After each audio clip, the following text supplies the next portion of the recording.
Bem-vindos à segunda parte da nossa emissão. Hoje é sexta-feira, dia do nosso balanço do ano em França, com Karina Branco. Convidada. Como em todo o mundo, França viveu 2021 ao compasso da pandemia de Covid-19. Restrições sanitárias, vacinação, teletrabalho, passe sanitário, recolher obrigatório, testes, variantes Delta, Omicron foram palavras que passaram a fazer parte do dia-a-dia. Mas o ano também foi marcado pela expansão do movimento Me Too, de denúncias de abusos sexuais, pela aprovação da procriação medicamente assistida para todas as mulheres e pela divulgação de um relatório sobre a dimensão da pedofilia na Igreja Católica. O ano político foi marcado pelas eleições distritais e regionais e pela preparação do terreno para as presidenciais de 2022.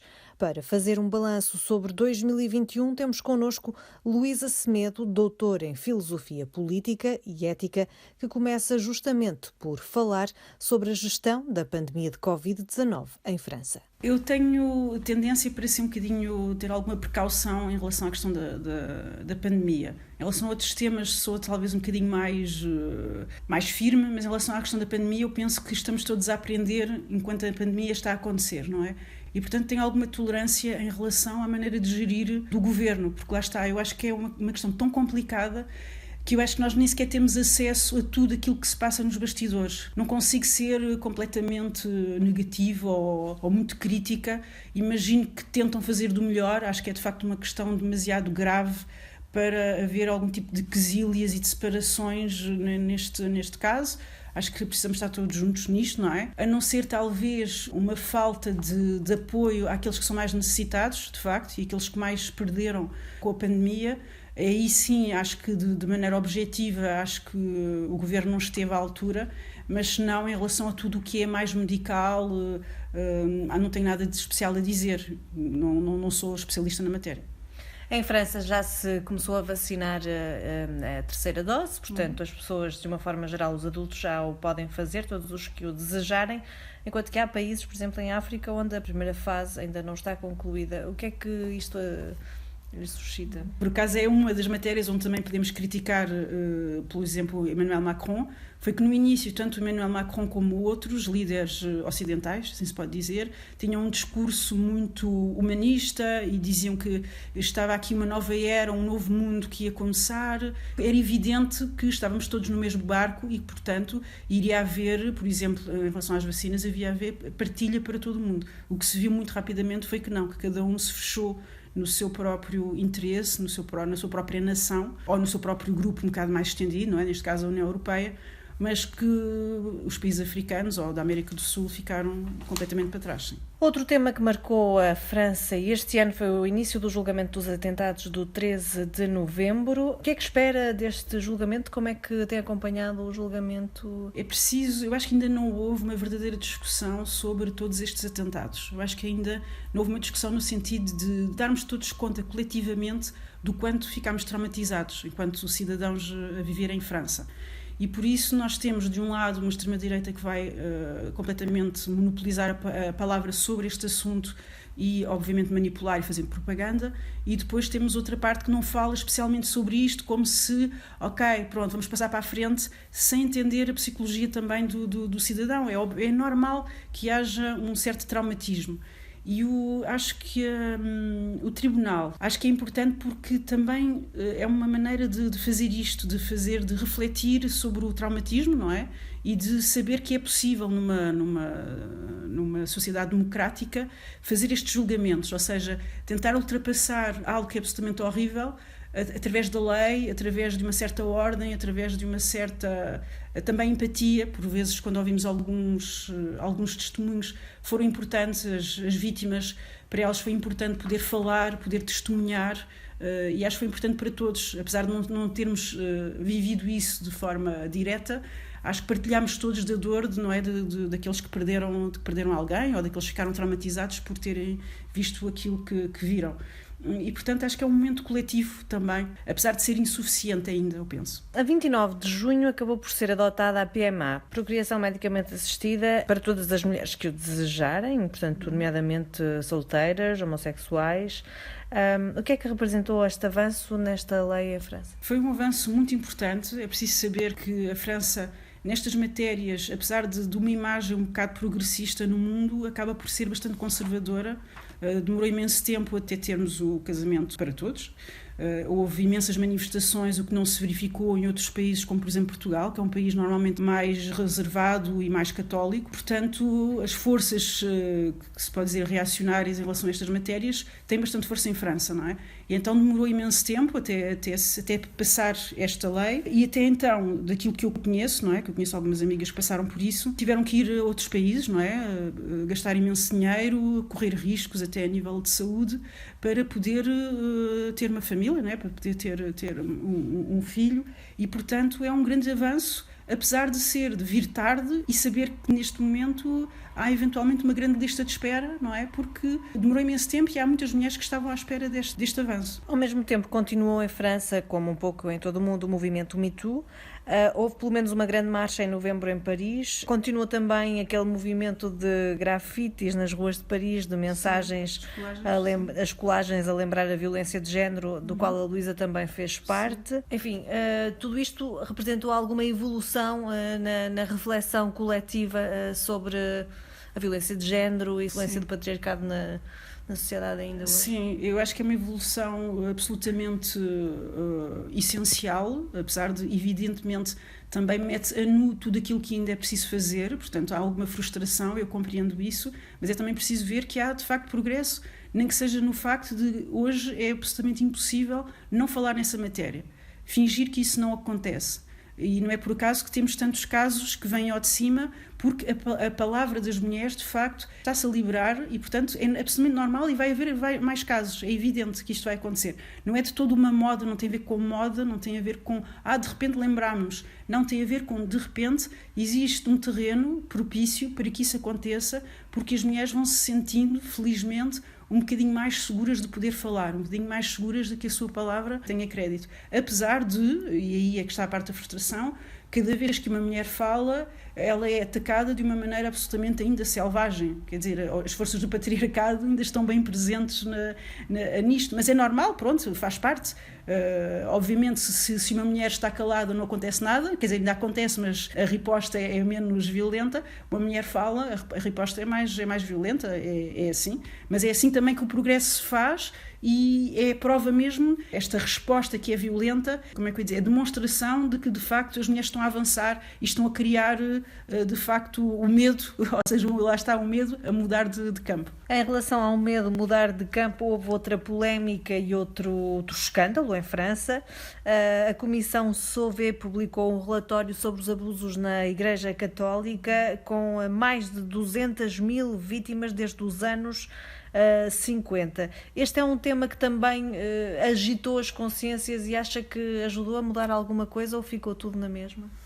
É sempre difícil, ainda, talvez seja preciso mais algum tempo, mas eu acho que mudou as consciências mesmo no seio da própria Igreja Católica. Nós ouvimos muitos testemunhos, mesmo de fiéis, não é? Que não compactuam de todo com este tipo de práticas. O choque é forte e ainda vai durar algum tempo e esperemos que mude alguma coisa, de facto. Acho que agora, a nível de práticas, pelo que eu entendi, as coisas vão mudar um pouco, não é? Tipo, um padre já não pode estar sozinho com as crianças, etc. Há todo um protocolo que pode ser estabelecido e acho nesse sentido, sim, pode mudar. Nem que seja, mais uma vez, esta possibilidade de poder falar e de se poder dizer esta é uma realidade. Pelo menos para as vítimas já não estarem sozinhas, acho que é importante. Em termos políticos, este ano houve eleições distritais e regionais. Que lições é que há a tirar? Um dos dados principais foi a abstenção, mas também o facto de o partido do presidente em marcha não se ter conseguido implantar a nível regional. Sim, as eleições regionais são sempre, e municipais, ou seja, as eleições mais locais são sempre particulares e têm uma história diferente de algo como uma presidencial, não é? Ou seja, a presidencial pode aparecer o tal homem novo que muda tudo e que é uma novidade e as pessoas estão interessadas em votar. A nível local, local, as pessoas já têm por vezes os seus hábitos, já conhecem os seus eleitos de terreno, que fazem um trabalho há anos, não é? Há mais anos, e portanto é diferente, os equilíbrios políticos não são os mesmos. Demora mais tempo a um partido novo, como o partido La République En Marche, a se implantar de facto, não poderia ser algo assim de imediato, não são de todas as mesmas dinâmicas. Em 2022 vamos ter as eleições presidenciais. Já se conhecem quase todos os candidatos oficiais às presidenciais de 2022, ainda que o presidente cessante não tenha oficialmente declarado que vai ser candidato. Algum dos candidatos que até agora oficializou a sua candidatura tem peso contra Emmanuel Macron? Sim, eu acho que Valérie Pécresse é uma verdadeira... Portanto, da direita? Sim, da direita, é uma verdadeira concorrente do Macron, porque ela consegue, apesar de tudo, federar uma ala um bocadinho mais da direita dura, ver até da extrema-direita, e também uma direita um bocadinho mais tradicional, assim se pode dizer. E, portanto, aí, e não é por acaso que o Macron também a vê como principal adversária neste momento, penso que sim, que é aquela que está mais preparada, se assim se pode dizer, a todos os níveis, para ser a maior inimiga do Macron. E sabendo que, ainda por cima, o Zemmour aparecendo divide, portanto, o eleitorado da extrema-direita, e isso também beneficia, como é evidente, a Valérie Pécresse. Durante algum tempo as sondagens opunham essencialmente Macron e Marine Le Pen. Portanto, Marine Le Pen da extrema-direita. Entretanto, como disse, apareceu Éric Zemmour, também da extrema-direita. O que é que tudo isto representa? O facto de haver dois candidatos em França da extrema-direita que, portanto, visam as presidenciais. Sim, eu acho que faz parte, está inserido num movimento um bocadinho mais geral da direitização, se assim se pode dizer, de vários países, não é só em França. Nós vimos esses fenómenos em vários outros países, nomeadamente em Portugal. A extrema-direitização, então. Sim, a extrema-direitização, sim. Sim, faz parte de um fenómeno mais global. O Zemmour também beneficiou de meios bastante importantes, de meios de comunicação, e a comunicação é tudo, não é? E poder passar todos os dias na televisão 1 hora por dia é absolutamente colossal, quase nunca visto. Alguém com pretensões políticas passar assim durante tanto tempo e ser tão visto pela população. Portanto, foi assim como é que eu ia dizer, uma ascensão fulgurante, mas que também foi ajudado pelos meios de comunicação, como é óbvio. E à esquerda temos a candidata oficial do Partido Socialista, que é Anne Hidalgo, atualmente autarca de Paris, que propôs uma primária a toda a esquerda, mas que já foi rejeitada por outros candidatos de outros partidos à esquerda. Como é que a esquerda enfrenta as próximas eleições? A esquerda enfrenta, para já, com a palavra-chave, que é dividida. Dividida é uma novidade, não é? Esta questão da união das esquerdas é sempre uma questão recorrente, já há bastante tempo, o que é pena, não é? Eu sou absolutamente pela união das esquerdas e foi o que se viu em Portugal, foi essa possibilidade de união que fez avançar o país. Em França é complicado, porque temos partidos completamente diferentes, apesar de tudo, a esquerda é múltipla, é difícil comparar, por exemplo, uma Hidalgo e um Jean-Luc Mélenchon, pode encontrar algum terreno de entendimento, mas de facto não são a mesma esquerda. Portanto, é um bocadinho complicado. Entretanto, vai aparecer talvez a Christiane Taubira, para tentar ser uma figura de consenso. Eu tenho algumas dúvidas que isso aconteça, porque, apesar de tudo, cada um dos candidatos e candidatas estão a vender, não é, a sua pessoa, por enquanto. Mas talvez, quando se aproximar as eleições, não é, talvez de repente haja alguma lucidez e se dê em conta que de facto não podem ir para a frente, não têm hipótese nenhuma de chegar à segunda volta se forem assim divididos. É absolutamente impossível. Em novembro, 28 pessoas morreram no naufrágio de um barco que ia de França para o Reino Unido. Depois houve reuniões dos dirigentes europeus. Como é que viu esta resposta? A solução foi adequada ou foi pior a emenda do que o soneto? Ainda há pouco estávamos a falar da extrema direitização da sociedade, ok? Da sociedade e dos políticos. Não é bem da sociedade, muitas vezes é dos políticos, é aquilo que eles imaginam que o povo quer. E então dá-lhes isso. E essa extrema direitização tem estes efeitos. Tem uma agenda. Por vezes dizem, mas eles não estão ainda no poder. Não há que ter medo que a extrema-direita não está no poder. Mas a extrema-direita já está no poder no sentido em que já condiciona as agendas e já condiciona posicionamentos. E, portanto, é evidente que mesmo alguns políticos poderiam estar até à esquerda, mas no centro, acabam por seguir também esta linha da repressão, da proteção a todo o custo de fronteiras, pouco importa depois as consequências humanitárias que isso tem. Claro que cada vez que há eventos assim que são bastante graves e que tocam diretamente, há sempre algumas lágrimas de crocodilo, mas nós sabemos que já estamos vacinados e já sabemos que já há imensos anos que já é assim, quer dizer que é uma emoção do momento, mas que muito rapidamente se volta a um discurso de fecho dos corações e dos espíritos e esquecermos uma vez mais que é evidente que estas pessoas são como nós e poderíamos ser nós e que os tratados internacionais não estão de todo a ser cumpridos, não é? Porque estas pessoas têm o direito de vir bater à porta, têm o direito de dizer nós queremos também fazer parte da vossa sociedade e pelo menos nem que sejam os dossiês destas pessoas têm que ser vistos, temos que saber se de facto elas precisam de entrar, porque é que precisam de entrar e não deixá-las morrer no Mediterrâneo e às portas da Europa fortaleza. E em termos culturais, 2021 foi muito marcado em França pela entrada simbólica, por exemplo, de Joséphine Baker no Panteão, pelo anúncio de que o encenador português Tiago Rodrigues ia estar na direção do Festival de Teatro de Avignon. Há algum evento cultural mais marcante para si 2021? É difícil porque de facto com a questão da Covid foi tudo veio por água abaixo, assim se pode dizer. Estamos todos um bocado à espera daquilo que vai acontecer e daquilo que gostaríamos que acontecesse, não é?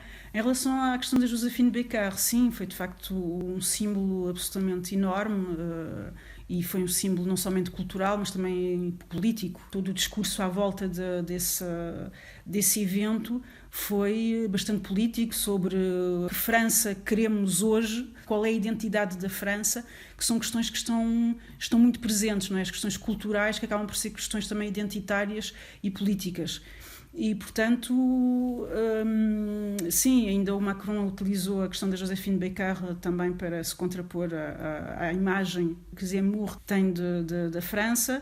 E para o futuro, se calhar, espera-se que sim, que a cultura abrace também estas questões políticas e tenha algum posicionamento, vamos dizer, humanista e sim, multicultural e de abertura ao mundo e não de fechamento. Em termos também de perspectivas para 2022, agora, vamos ter a Cruzada Cultural Portugal-França. O que é que isto pode representar em termos de descobertas, de trocas, de diálogos culturais entre os dois países? Sim, eu acho que é sempre importante, sobretudo porque eu penso muito nos jovens portugueses, nos jovens lusodescendentes, que ainda vivem algum estigma, de alguns estereótipos em relação a Portugal, aos portugueses. Portanto, acho que estas iniciativas são sempre muito importantes para dar uma certa visibilidade e que eles se sintam também como existentes, não é? Que a cultura portuguesa exista, aquilo que eles vivem em casa, que eles conhecem ou que eles vivem em Portugal, que também vejam nas ruas, não é? Nas ruas e nas salas de França. Mas depois é preciso também, e esse é um dos meus medos, porque não é a primeira vez que isso acontece, tenho medo que acabe por ser tipos de eventos muito elitistas que só cheguem a um punhado de pessoas e que não chegue a toda a gente. Espero que haja uma coordenação também, por exemplo, com o mundo associativo, para que de facto possa chegar mais longe e a um público bastante mais alargado. Muito obrigada. De nada. Obrigada e bom ano. O ano de 2021 em França, visto por Luísa Semedo, doutora em Filosofia Política e Ética.